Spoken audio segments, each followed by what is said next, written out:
تاریخ لیکي وای د نبی رسول الله د خاندان زنانه چې څومره وی کنه هغه په ځامه غټ غټ سردار راچولې د سخت ازمکه ته کتل ټول زنانه د اهل بیت چې کوم زنانه غټي سردار په پرتی وي د ازمکه ته کتل د حسین رضی الله تعالی د ناجوړ زوی د پاتې شوی دی د موجه یو ظالم په د باندې تر اوچا تکړه خو بل یو کس راغی دی ناجوړ دی د موجنه نو دې چې کله د یزید دربار ته حاضر شونه دم د ازمکه ته کتل خکته کتل نو یزید ورته وی دا لیک څوک دی دا خکته چې ګوري دا بچو چې دی وی دا د حسین زوی دی کنه د حسینو زوی دی وی څه نوم دی وی زین العابدین وی زین العابدین برماته له ګور کنه ولې زمکه ته ګوري نو زین العابدین ورته سوی په جړا شو وی زه هغه مخ ته څنګه وګورم چې په کوم مخ باندې د الله لعنت وریږي ای یزید زه ستا مخ ته څنګه وګورم چې په کوم مخ باندې د الله غضب وریږي زه هغې مخ ته څنګه وګورم چې د کم مخ او د کم لاس د وجې نه زما بابا قتل شو زه هغې مخ ته څنګه وګورم چې کم لاسونه او کم مخ زما د بابا په مرګ کې ملوث دي او بیا فاطمه رضی الله تعالی د حسین رضی الله تعالی لور ده فاطمه رضی الله تعالی لور ده د مور نوم فاطمه کنه خپل لور لم فاطمه نوم یې خو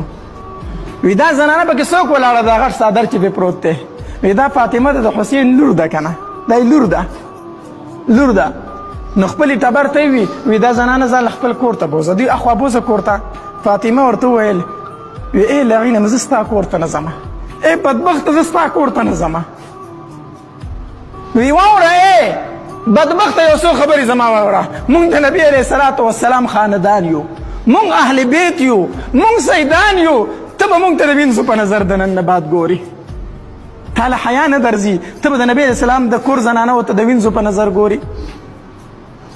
نو خپل ټبر ته وی یزید وی زه له جواب نشم ورکولی ته وله ورکه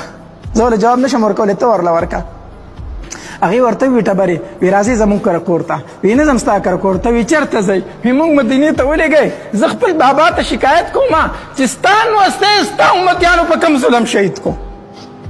زه خپل بابا ته شکایت کوم زه د نبی علیه السلام روزې سره ودرېږم زه ورته په چغو چغو چاړم چې راشه امتیان دې وګوره ستا د بچي سره کم ظلم وکړو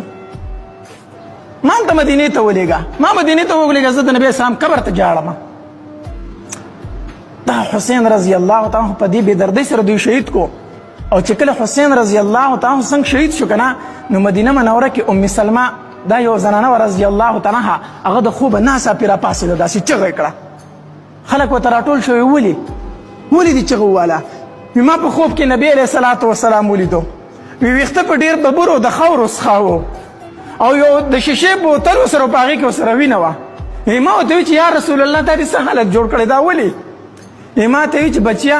زما نوسی نه دی حسین هغه خلکو ډېر په بېدردۍ شهید کو زه د هغه شهادت له تلې په دې بوتل کې مې ته وینه راوړه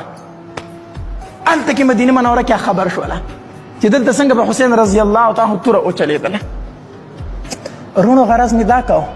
چې دا ورځ هغه ورځ ده ښه دردناکه ورځ ده چې په دې باندې حسین رضی الله تعالی ته څه میلاو شوی دی شهادت میلاو شوی دی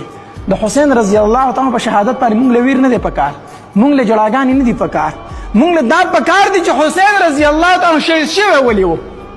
ولې شهید شوی و باطل ته سر نه ټیټ کړی ځکه شهید شوی دی یوازې و خو یې ناحقه نه منم ناحقه نه منم زما د بابا طریقه دا نه ده زما د رسول الله دا طریقه نه ده په کومه طریقه چې یزید راځي او د مسلمانانو بادشاهي علي په پاکستان کې داسې نر زوی شته دی د کلي نه آزاد شوی دی تر ننه پورې څوک راپاڅېدلي دي چې یاره دا کم چې راځي دا طریقه نه ده د اسلام دا د مسلمانانو حکمران نشي